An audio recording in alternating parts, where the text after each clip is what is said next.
तो आज के इस वीडियो में हम बात करेंगे खेसारी लाल यादव, जिसे हम कहते हैं ईरान बाबू और ट्रेंडिंग स्टार। तो ट्रेंडिंग स्टार हैदराबाद में उनका स्टेज शो था और साथ में अक्षरा सिंह का भी शो था हैदराबाद में।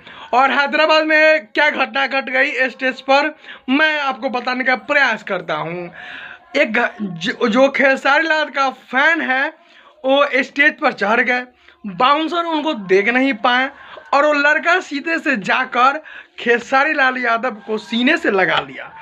उधर से जब खेसारी लाल का बाउंसर देखे तो दौड़ पड़े, और जब दौड़ पड़े तो खेसारी लाल यादव का फैन एक लड़का था, पहले एक लड़का आया, फिर दूसरे बार में दूसरा लड़का, यानी टोटल 2 लड़का।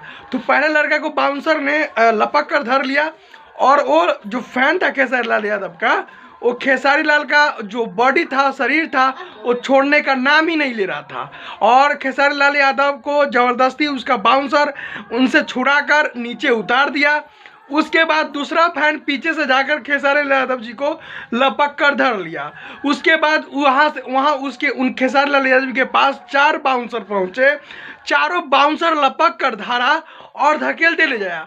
उसके बाद खेसारी लाल यादव का रिएक्शन हुआ कि खेसारी लाल यादव बोले, इस तरह से नहीं दोस्त, आराम से हमारे फैन को ले जाओ, ताकि फैन फोटो खिंचाने के लिए आते हैं। उसके बाद खेसारी लाल यादव यानी ट्रेंडिंग स्टार ईरान बाबू लगातार कहने लगे कि माने कमेंट कुछ कुछ करने लगे। इसी के साथ समाचार खबरों को समाप्त करते हैं, फिर मिलता है अगले कमेंट। जय हिंद।